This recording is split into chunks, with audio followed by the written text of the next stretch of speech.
এই জুলুম তোমাকে ধ্বংস করবে। এই জুলুমের কারণে তোমার সমস্ত বরকত, সমস্ত আল্লাহ তাআলার দেওয়া সমস্ত বরকত থেকে তুমি মাহরুম হবে। শুধু তাই নয়, এই জুলুমের প্রতিদান আল্লাহ পাক রব্বুল আলামিন পৃথিবীতে দেবে। এই জুলুম কোনো পৃথিবীর কোনো বাদশা, পৃথিবীর কোনো জালেম দেখাতে পারবে না কেউ যে জুলুম করেছে আর পৃথিবীতে তার এই প্রতিদান সে পায় নাই, পৃথিবীতে সে ধ্বংস হয় নাই। এই জুলুমের প্রতিদান আল্লাহ তাআলা পৃথিবীতে তাকে দেয় নাই। এমন কোনো জালেম নাই, এমন কোনো মানুষ নাই যে জুলুম করেছে আর পার পেয়েছে।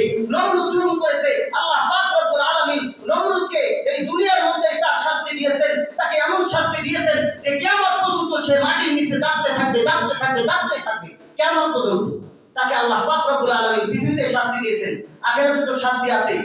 ফিরাউন সে জুলুম করেছে, পার পায় নাই, আল্লাহ পাক রব্বুল আলামিন তাকে তার শাস্তি দুনিয়াতে দিয়েছেন, আখিরাতেও দিবেন। আরো যত জালেম বাদশা এসেছে সমস্ত জালেম বাদশাকে আল্লাহ পাক রব্বুল আলামিন পৃথিবীতে এই জুলুমের প্রতিদান তাকে দিয়েছেন।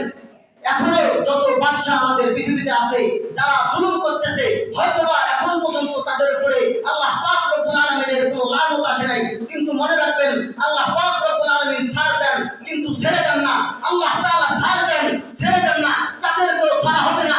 যারা এখনো জুলুম করতেছে, যারা ইনসাফ কায়েমকারী আলেমদের, নিষ্পাপ নিরপরাধ আলেমদেরকে এখনো যারা জেলে বন্দী করে রেখেছে, তাদের উপরে জুলুমের স্টিম রোলার চালাচ্ছে, তারাও ছাড় পাবে না।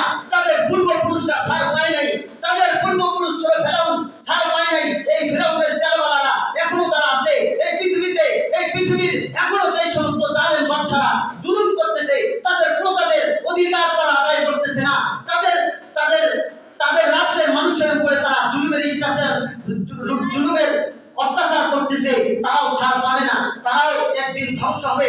আল্লাহ পাক রব্বুল আলামিনের লানত তাদের উপরে আসবে। মনে রাখবেন আল্লাহ তাআলা ছাড় দেন, ছেড়ে দেন না, তারাও ছাড় পাবে না।